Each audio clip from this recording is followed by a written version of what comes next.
Bapak Ibu silakan duduk. Kita bersyukur kepada Tuhan yang sangat baik dan luar biasa dalam hidup kita. Kalau pada hari ini kita boleh jumpa lagi di ibadah minggu terakhir di bulan Februari. Besok kita sudah masuk bulan baru lagi.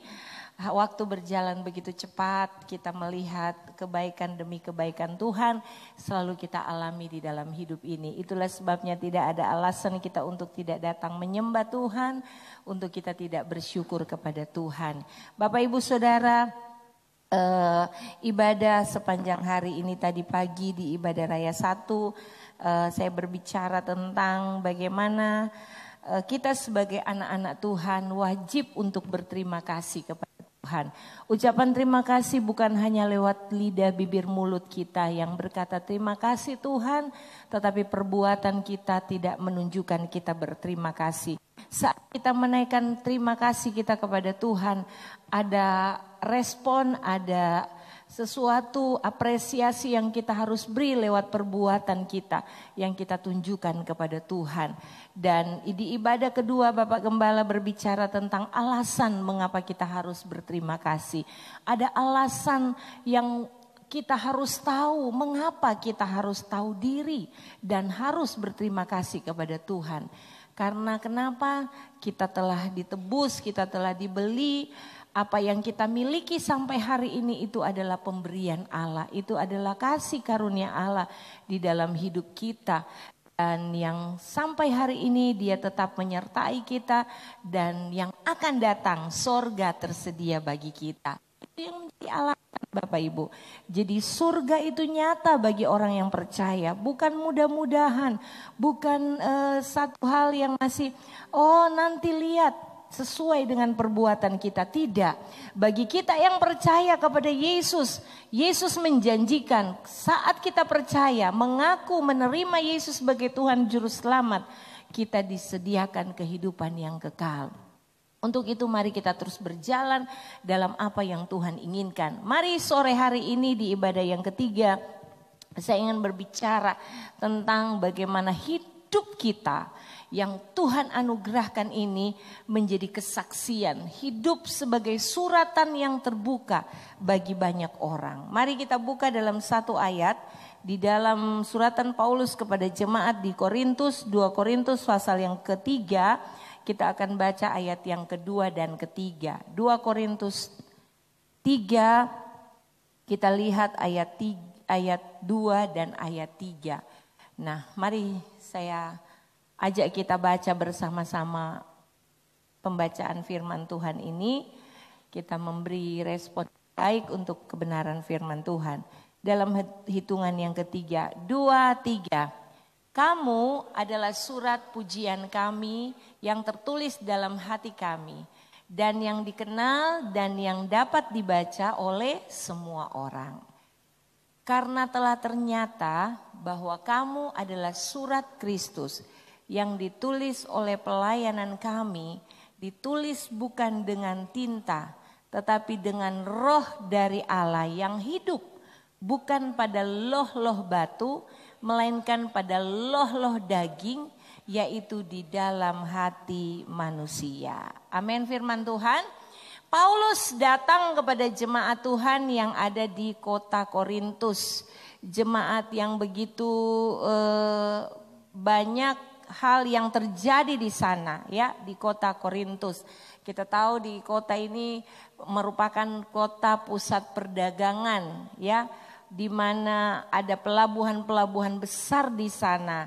Dan kota Korintus juga di sana adalah satu tempat penyembahan berhala terbesar karena ada dewa-dewi di sana yang dipuja-puja oleh orang-orang Korintus. Nah, Paulus diutus untuk menyampaikan kabar keselamatan, memberitakan Injil kebenaran bagi warga yang ada di kota Korintus. Dan banyak orang-orang percaya yang menerima Yesus sebagai Tuhan dan Juru Selamat. Dan Paulus datang dengan perkataan ini.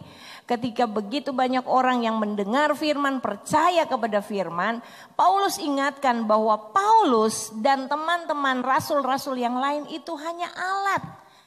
Tapi sumber dari segalanya adalah Yesus Kristus. Tuhan Yesus yang menjadi sumber dari apa yang Paulus kerjakan. Pemberitaannya, pelayanannya, semua yang dikerjakan oleh Paulus. Paulus adalah alat yang dipakai Tuhan. Tetapi sumber dari segalanya adalah Yesus Kristus. Itulah sebabnya dia datang kepada jemaat yang ada di kota Korintus. Dalam 2 Korintus pasal yang ketiga ayat yang kedua ini Paulus berkata, kamu adalah surat pujian kami yang tertulis dalam hati kami dan yang dikenal dan yang dapat dibaca oleh semua orang. Jadi jemaat Korintus, Paulus menggambarkan bahwa jemaat ini adalah kebanggaan bagi Paulus. Adalah pujian bagi Paulus yang dia dapat layani bukan karena dia hebat, bukan karena dia kuat. Tetapi karena Tuhan, karena kekuatan kuasa Allah yang menyertai pelayanan Paulus. Itulah sebabnya di ayat yang ketiga dia menulis, karena telah ternyata bahwa kamu adalah surat Kristus yang ditulis oleh pelayanan kami, ditulis bukan dengan tinta, tetapi dengan roh dari Allah yang hidup. Berarti semua pelayanan yang Paulus kerjakan itu bukan dengan kekuatannya, bukan dengan keperkasaan dan hikmatnya, tetapi dengan roh Allah yang menyertai pelayanan Paulus. Itulah sebabnya firman ini datang dan mari kita perhatikan apa yang menjadi maksud daripada Paulus datang kepada jemaat Tuhan yang ada di kota Korintus pada waktu itu. Melihat latar belakang jemaat Tuhan yang ada di kota Korintus, itu banyak dari mereka yang termasuk dalam penyembahan berhala pada waktu itu. Paulus datang bahwa jemaat ini adalah surat pujian, adalah kebanggaan. Apa yang dimaksud di sini? Mari kita akan memahami hal ini. Sebagai orang percaya kita harus mengerti bahwa kita adalah pengikut Kristus, ya. Pengikut-pengikut Tuhan. Pertama kali disebut Kristen di mana? Bapak Ibu tahu? Di Antioquia. Itu pertama kali pelayanan rasul-rasul. Pada saat pertama kali rasul-rasul memberitakan Injil, banyak orang-orang percaya. Dan saat itu kata Kristen pertama kali disebutkan, yaitu pengikut Kristus. Nah sekarang kita tahu enggak? Sebagai pengikut Kristus, apa sesungguhnya keberadaan kita di tengah-tengah dunia ini? Jangan hanya agama apa? Kristen. Berarti pengikut Kristus. Tapi pernah enggak kita tahu, kita sadar keberadaan kita ini sebagai apa? Apa hanya sebagai pengikut Kristus toh? Kemudian kita tidak tahu keberadaan kita di tengah-tengah dunia ini seperti apa? Nah, dari konteks pembacaan firman Tuhan pada sore hari ini kita harus tahu, Bapak Ibu, kita harus mengerti benar bahwa kita sebagai pengikut Kristus, kita adalah suratan Allah yang terbuka. Amin. Ini dulu ya, sesuai dengan konteks ini, jangan lari kemana-mana ya. Kita harus menyadari benar bahwa sesungguhnya keberadaan kita sebagai pengikut Kristus, kita adalah suratan yang terbuka dari Tuhan. Surat Kristus yang terbuka dan yang dibaca oleh semua orang. Nah saya mau bertanya, kalau surat dia itu berbunyi atau tidak? Tidak. Surat itu dibaca, itu tidak ada suara. Kecuali orang yang membacanya bersuara baru surat itu berbunyi. Namanya surat, dia bisu. Tetapi ada makna yang terkandung di dalamnya yang bisa dibaca dan dimengerti oleh semua orang. Nah kita ini digambarkan sebagai suratan yang terbuka. Apa yang dimaksudkan oleh Paulus? Paulus telah meninggalkan teladan yang baik bagi jemaat yang ada di kota Korintus. Ada begitu banyak teladan yang diberikan Paulus. Dia menceritakan pengalamannya, perjalanannya bersama Yesus ketika dia mengenal Tuhan sebagai Tuhan dan Juru Selamat. Paulus tidak sedikit mengalami penderitaan. Bahkan sebelum dia jadi pengikut Kristus, dengan sesudah dia jadi pengikut Kristus, sepertinya hidupnya lebih menderita waktu dia menjadi pengikut Kristus. Tetapi Paulus berani berkata, Bapak Ibu perhatikan, ya, ikutlah teladanku, sama seperti aku telah mengikut teladan Kristus. Berarti dia merasakan hidup di dalam Kristus adalah hidup yang sungguh-sungguh mengalami kebahagiaan. Sehingga kesaksiannya kepada setiap jemaat Tuhan yang dia kunjungi, bahwa hidup bagi Kristus itu adalah hidup yang luar biasa. Makanya dia berani berkata dalam Filipi pasal 1 ayat 21. Karena bagiku hidup itu adalah Kristus. Dan mati adalah keuntungan. Ada haleluya Bapak Ibu. Ini kesaksian Paulus. Karena dia mengalami begitu banyak mujizat, pertolongan, kebaikan, kasih setia Tuhan dalam hidupnya. Sekalipun dia ada dalam begitu banyak tekanan hidup yang luar biasa. Dan ini yang dia kemukakan kepada jemaat yang ada di Korintus. Apa yang dimaksudkan Paulus? Mari kita masuk Bapak Ibu. Nah, sekarang kalau kita tahu hidup kita ini adalah surat yang terbuka, berarti tidak ada yang kita bisa sembunyikan Bapak Ibu. Ya, tidak ada yang tertutup di pemandangan Tuhan. Baik perkataan, tingkah laku kita harus bisa menjadi berkat bagi orang lain. Harus bisa dibaca dan dimengerti dan membuat orang itu melihat bahwa kita berbeda dari yang lain. Ini berulang-ulang kali kami sampaikan. Nah, seringkali kita diingatkan dengan ayat ini. Mari kita baca satu ayat. Saya rindu kita buka satu ayat. 1 Yohanes 2 ayat 6. Perhatikan baik. Ini yang membawa kita untuk mengerti. Ini loh yang dimaksud surat yang terbuka. 1 Yohanes 2 ayat 6. Barang siapa mengatakan bahwa ia ada di dalam dia, ia wajib hidup sama seperti Kristus telah hidup. Barang siapa ada di dalam Kristus, kita ini adalah surat yang terbuka. Kita telah menerima Injil kebenaran. Yang harus kita lakukan, kita wajib. Kata wajib di situ artinya tidak ada tawar menawar Bapak Ibu. Ya, tidak ada nanti dulu.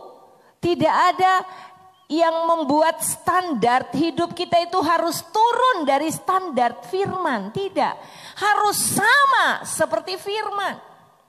Barang siapa mengatakan bahwa ia ada di dalam dia, ia wajib hidup sama seperti Kristus telah hidup.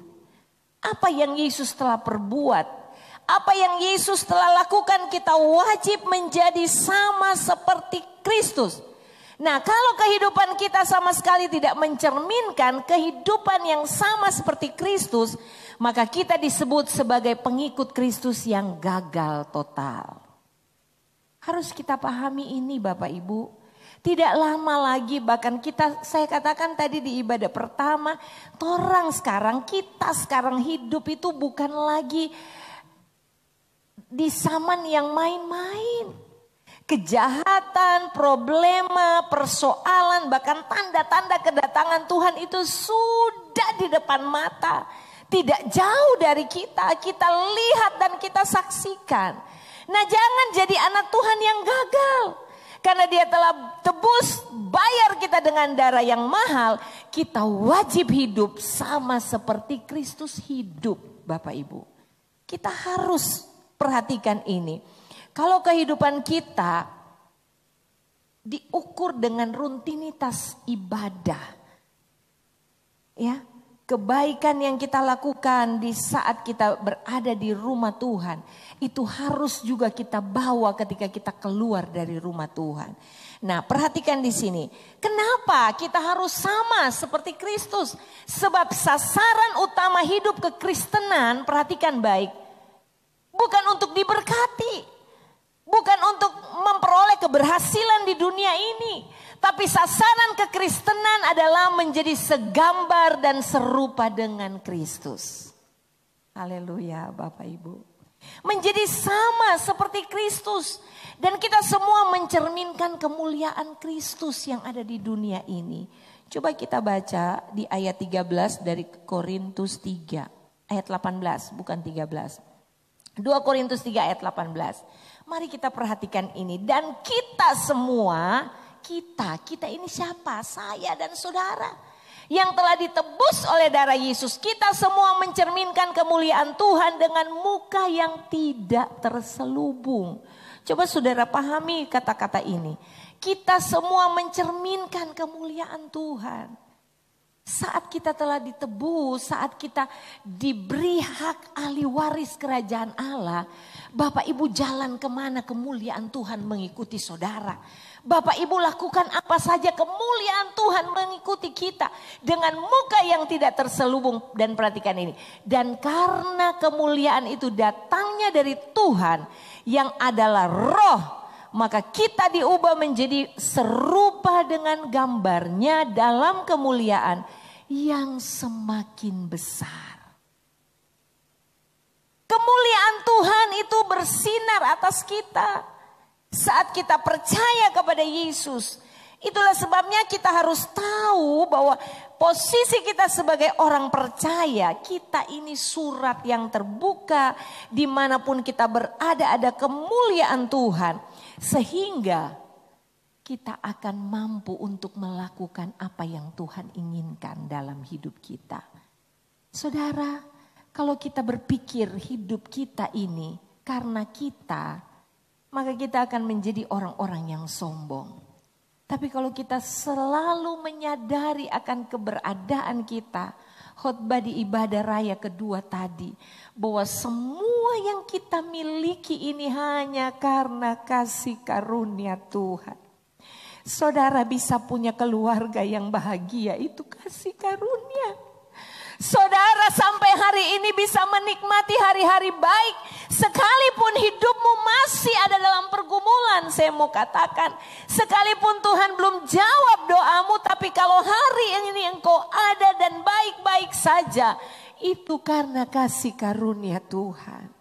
Itulah sebabnya mari kita terus jadi anak Tuhan yang sadar diri bahwa kita tidak bisa apa-apa tanpa Tuhan. Kita butuh Tuhan setiap saat Bapak Ibu.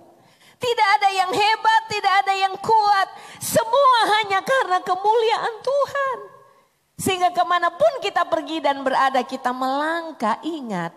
Kita ini disebut sebagai surat Kristus. Artinya apa? Hidup kita bisa dibaca oleh semua orang. Hidup kita sama seperti surat, saya katakan tadi di sini. Ya, yang merupakan sarana komunikasi tanpa suara. Surat itu tanpa suara. Kecuali saya kirim surat sama Lisa. Lisa baca bersuara baru surat itu berbunyi. Tapi selama dia tidak bersuara, surat itu dibaca tanpa suara. Tapi perhatikan, surat itu dimengerti dari tulisan yang ada di dalamnya. Hidup kita ini tulisan tangan Tuhan. Saya lupa ayatnya di mana. Tuhan melukis kita di telapak tangannya. Hidup kita ini adalah tulisan tangan Tuhan. Tuhan mau bawa kita kemana sesuai saja yang Tuhan mau. Dan kita ikuti apa yang menjadi kehendak Tuhan. Tapi ingat, saya berulang-ulang katakan kepada Bapak Ibu jemaat Tuhan. Tuhan beri kita kehendak bebas. Tuhan tidak pernah memaksa kita. Itulah sebabnya mari Bapak Ibu, jangan kita seperti bagal. Saya pernah khotbahkan ini. Seperti kuda yang lepas kendali. Tapi mari kita tetap pasang kuk yang Tuhan beri untuk mengendalikan hidup kita. Supaya ketika kita mulai menyimpang, kita mulai terbawa arus, kita mulai tergoda, kuk itu masih ada. Kita ditarik lagi oleh Tuhan. Tetap ada di jalan kemuliaan Tuhan. Menjadi surat yang terbuka. Nah, karena kita tahu, saya beri contoh begini Bapak Ibu. Seandainya surat yang kita baca ini, kehidupan kita berisi tentang hal-hal yang menyedihkan, pasti orang yang menerima surat itu akan sedih juga ketika membaca. Nah, begitu juga sebaliknya. Kalau kita menunjukkan kehidupan yang terus bersuka cita, terus penuh dengan damai sejahtera, maka orang yang melihat kita juga akan berbahagia, akan memiliki dampak bagi orang lain. Ini yang dimaksudkan. Nah sekarang setelah kita tahu bahwa kita adalah surat yang terbuka, jadi apa pengaruh bagi setiap orang yang membaca surat kita? Sekarang saya masuk di bagian yang terakhir Bapak Ibu. Apa pengaruh kita sebagai surat yang terbuka, kehidupan kita sebagai pengikut Kristus, kita pun memberi dampak ketika orang melihat hidup kita. Sekarang apa yang harus kita tampilkan? Sekalipun kita tidak bersuara, ya. Sekalipun saya khotbah di ibadah pertama yang ikut live mungkin yang bisa dengar tadi, kita tidak mungkin sekarang mempertontonkan kepada orang perbuatan-perbuatan Allah yang ajaib. Kita berdiri di jalan-jalan, kita berdiri di pasar, di perempatan-perempatan dan berkata, hei bertobatlah, hei Tuhan itu baik. Itu sama dengan orang-orang Farisi di dalam Alkitab kata firman Allah. Mereka berdiri berdoa di perempatan-perempatan, berdoa dengan suara nyaring, berdoa dengan suara-suara keras. Ya, firman Tuhan bilang di sana. Tapi kita bukan seperti itu, sikap hidup kita meskipun kita tidak bersuara atau kita tidak memberitakan Injil dengan suara sama seperti saya menyampaikan firman ini.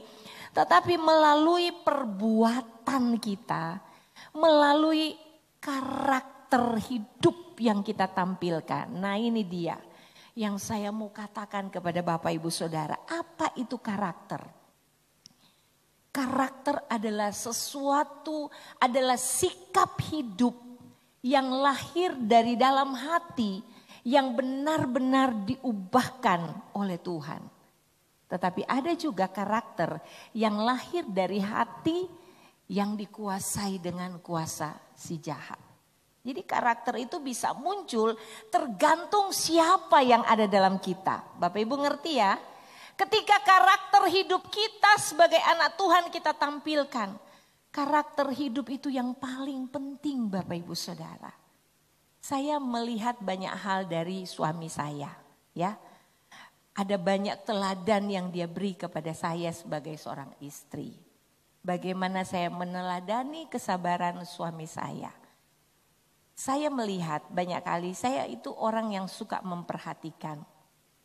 Ketika kami di jalan raya, banyak kali saudara, Bapak Ibu tahu toh orang Ampana berkendaraan seperti apa. Ya, kadangkala badan mobil itu sudah setengah mau keluar, tetap saja mereka tidak mau mengalah. Ada banyak kali kami di lambung dari sebelah kiri. Kemudian ada banyak kali menerobos lampu merah sehingga kecelakaan hampir saja terjadi. Tapi suami saya itu tidak pernah marah. Dia tidak pernah sungut-sungut atau dia tidak pernah bentak keras kepada orang yang melakukan kesalahan di jalan raya. Pernah satu kali baru-baru ini waktu kami keluar kota, mobil di depan, kami harus buru-buru tiba di tempat tujuan itu jam 4. Karena majelis daerah sudah disuruh kumpul jam 4. Tapi ternyata ya karena kendaraan di depan itu begitu pelan dan mobil besar-besar, kami tidak sempat. Sudah tiba di sana jam 5 lewat, hampir setengah 6. Waktu suami saya bawa kendaraan, mobil di depan itu pelan sekali. Dan dia berkata begini kepada saya, seandainya saya belum bertobat, so marah-marah pasti ini. Tapi ya anak Tuhan harus sabar. Itu karakter Bapak Ibu. Karakter bagaimana kita berkendaraan. Karakter bagaimana kita memperlakukan pembantu kita. Karakter bagaimana kita memperlakukan orang-orang yang di bawah kita. Karakter bagaimana kita memperlakukan orang yang jahat kepada kita. Karakter bagaimana kita memperlakukan orang yang berbuat jahat kepada kita. Padahal kita telah melakukan kebaikan kepada mereka. Karakter bagaimana orang yang suka cerita buruk tentang kita, kemudian kita balas dengan kebaikan kepada mereka. Itu yang dinamakan dengan suratan Tuhan yang terbuka. Bagaimana kita tidak membalas semua apa yang dilakukan orang kepada kita. Dan kita tetap bisa bersikap baik. Itu karakter hidup anak Tuhan. Dan ini yang akan dilihat, ini yang akan bisa dibaca oleh semua orang. Sehingga apa yang ditulis oleh Matius pasal 3 ayat 8, mari kita buka. Ketika kita bisa menjadi teladan yang baik, maka tanpa kita sadari, perhatikan. Tanpa kita sadari kita sedang memperkenalkan pribadi Yesus kepada semua orang yang kita jumpai. Tanpa kita bicara. Tanpa Bapak Ibu berkata Tuhan itu baik. Tanpa Bapak Ibu bilang bahwa bertobatlah, kerajaan Allah sudah dekat. Dengan karakter hidupmu, orang akan melihat ada yang beda dengan Bapak ini. Ada sesuatu yang lain dengan ibu ini. Kita sementara memperkenalkan Yesus dari karakter hidup yang kita tampilkan. Ini yang diingatkan Paulus kepada jemaat di Korintus. Karena kenapa? Paulus akan pergi meninggalkan mereka.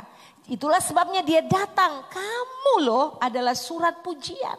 Kamu harus jadi berkat di tengah-tengah orang Korintus yang tidak beribadah. Di tengah-tengah masyarakat Korintus yang masih menyembah Dewi Artemis di sana. Bahkan di sana ada begitu banyak penyembahan berhala yang terjadi. Rasul Paulus ingatkan ini kepada jemaat di Korintus. Dan peringatan ini datang kepada jemaat GPDI Ampana. Mari, kita adalah suratan Tuhan yang ditulis bukan dengan tinta, tapi ditulis dengan Roh Allah di dalam hati kita. Kita harus memiliki karakter ilahi, ya.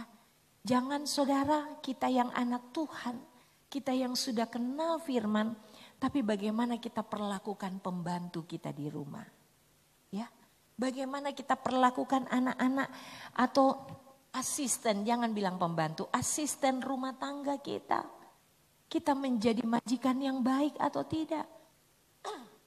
Kita menjadi majikan yang memperhatikan asisten kita atau tidak? Atau kita berbuat semena-mena? Kita menjadi tuan yang kejam, tuan yang tidak berbelas kasihan.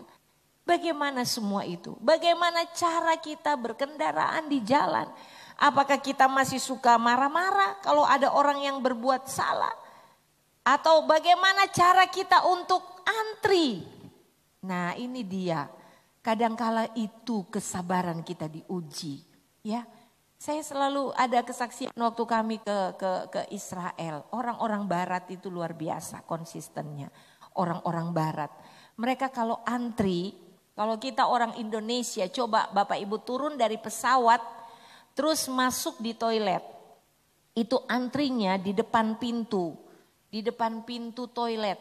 Antrinya di situ. Tapi orang barat tidak seperti itu. Mereka antri itu ini pintu ini kosong. Mereka antri di depan pintu masuk. Tanya di sini ada omo yang sama-sama. Kalau kita di Indonesia jadi orang enak yang datang belakangan karena dia pergi di tempat yang satu, mungkin orang ini sudah mau selesai, ya dia duluan. Orang barat tidak seperti itu. Mereka antri di depan pintu, Bapak Ibu Saudara. Jadi siapa yang duluan keluar, mau pintu mana saja mereka masuk. Jadi waktu itu orang Indonesia langsung buru-buru mau masuk. Ya malu dong sama orang bule. Nah, kadangkala kita diuji karakter kita saat kita antri. Banyak kali langsung terobos. Suami saya juga pernah punya pengalaman di minimarket. Ya, saat ada seorang ibu menyelip dia padahal dia sudah antri. Waktu itu dia antri, kemudian tiba-tiba ada seorang ibu langsung set di depan dia. Terus bapak satu di belakang langsung bilang begini. Sebenarnya suami saya katakan, saya mau tegur ibu itu. Ibu antri dong. Tapi entah kenapa dia sabar, dia diam. Tiba-tiba bapak di belakang tegur dia. Sapa suami saya, Pak Pendeta. Luar biasa ya, sabar. Suami saya langsung bilang terima kasih Tuhan. Seandainya tadi saya marah-marah, nanti bapak di belakang bilang bukan main ini pendeta tidak sabar. Karakter kita muncul Bapak Ibu. Inilah suratan yang terbuka. Hal-hal kecil saja, hal-hal sepele saja. Dan ketika kita lakukan ini, Matius 3 ayat 8 berkata begini. Jadi hasilkanlah buah yang sesuai dengan pertobatan. Orang Kristen harus menghasilkan karakter hidup yang sesuai dengan pertobatan kita. Kita telah dibayar, kita telah ditebus. Tuhan begitu luar biasa dalam kehidupan kita. Nah, perhatikan ini Bapak Ibu, semakin kita membesarkan Kristus, semakin Kristus akan nyata bekerja dalam hidup kita, usaha kita, pelayanan kita. Tapi hati-hati, semakin kita membesarkan diri kita, semakin kita membanggakan diri kita, maka Kristus, kuasanya, kemuliaannya itu akan hilang dari hidup kita. Itulah sebabnya kenapa Yohanes berkata, membuka tali kasutnya pun aku tidak layak. Biarlah dia yang semakin besar dan aku semakin berkurang-kurang. Saat kita menjadi suratan Tuhan yang terbuka, karakter Kristus semakin nyata di dalam hidup kita. Tanpa kita bicara, tanpa kita ngomong, tanpa kita berkata, orang lain mengenal Kristus dari setiap karakter hidup yang kita tampilkan. Bapak Ibu, mari kita diproses, dibentuk setiap hari-hari ini.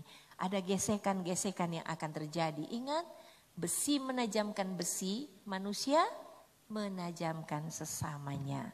Jadi kadangkala Tuhan izinkan masalah itu datang untuk menghasilkan karakter hidup yang sesuai dengan firman Tuhan. Jadi mari Bapak Ibu, Paulus ingatkan ini kepada jemaat di Korintus. Karena Paulus tahu ketika dia akan pergi, mereka akan mengalami begitu banyak goncangan. Ingat, apa yang telah ditaburi itu bukan dengan tinta, tetapi dengan Roh Allah sendiri. Firman yang kita dengar setiap saat di rumah Tuhan dikirim, kami berusaha setiap hari.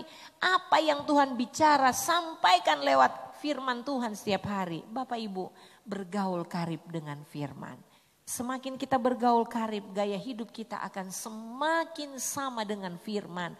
Seberapa banyak waktumu yang kau pakai, engkau baca novel, engkau nonton film drama Korea, karakter kita bisa condong ke situ. Tapi ketika kita bergaul lebih banyak dengan firman, kita baca ini firman, baca ini firman, baca ini firman, karakter kita akan tercipta dari kebenaran firman yang kita baca. Itulah sebabnya mengapa intensitas orang datang beribadah, intensitas kita beribadah dengan rutin itu tidak menjamin karakter hidup. Ya, enggak saudara. Tapi karakter itu akan tercipta ketika hubungan kita dengan Tuhan itu luar biasa dekat dan intim. Maka ketika hubungan kita dengan intim, kita pasti akan melangkahkan kaki kita untuk datang di rumah Tuhan. Itulah sebabnya mari Bapak Ibu Saudara, hari-hari ini kita perlu firman. Kita perlu kekuatan kuasa Roh Kudus. Kita perlu hikmat dari Tuhan agar supaya kita menjadi suratan yang terbuka. Jadi hasilkanlah buah yang sesuai dengan pertobatan. Hasilkan buah. Maka kita tidak akan ditebang dan dibuang ke dalam api. Tapi kita akan menerima hidup yang kekal sampai kita berjumpa dengan Tuhan. Kerajaan yang tidak tergoncangkan itu akan menjadi milik kita. Tuhan baik buat kita.